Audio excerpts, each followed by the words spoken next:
All right, we are back in the Middle East hallway, and so we wanted to take the kids to the desert. And so the best way for us to do that was to cover the walls with craft paper. Now, we were just talking about those furring strips a couple of minutes ago, and this is the perfect way to be able to cover a hallway for this church. So we use the furring strips, we attach them to the ceiling tiles. We pre-measure long strips of the craft paper. We buy the wide roll of craft paper to make this process go a little bit easier. We pre-measure them floor to ceiling, we crinkle them up, we flatten them out, and then we use an assembly process to be able to tack these pieces of paper to the furring strips to get them up on the ceiling as fast as we can. Now, once we get these up on the ceiling, then we do tack them down at the bottom of the baseboard because this paper gets a little loose throughout the week. All right, so in addition to the desert, it wouldn't be a desert without some really awesome camels. And so this year we decided to use a couple of large pieces and purchase these items.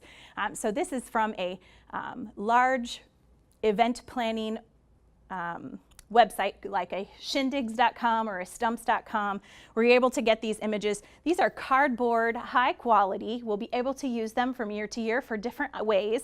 We have them just propped up against the wall, but they do come with mounting surfaces also so that you can position them in different locations.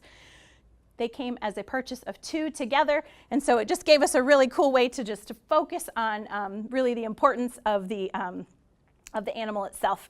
We added some additional cardboard structures just to make look like little mounds of sand or little rocks as you would go along. These are super easy to do with cardboard.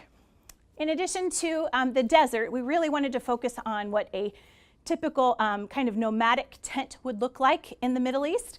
And so we've again used our furring strips. We've used our upcycled curtains and fabrics that we've been able to find.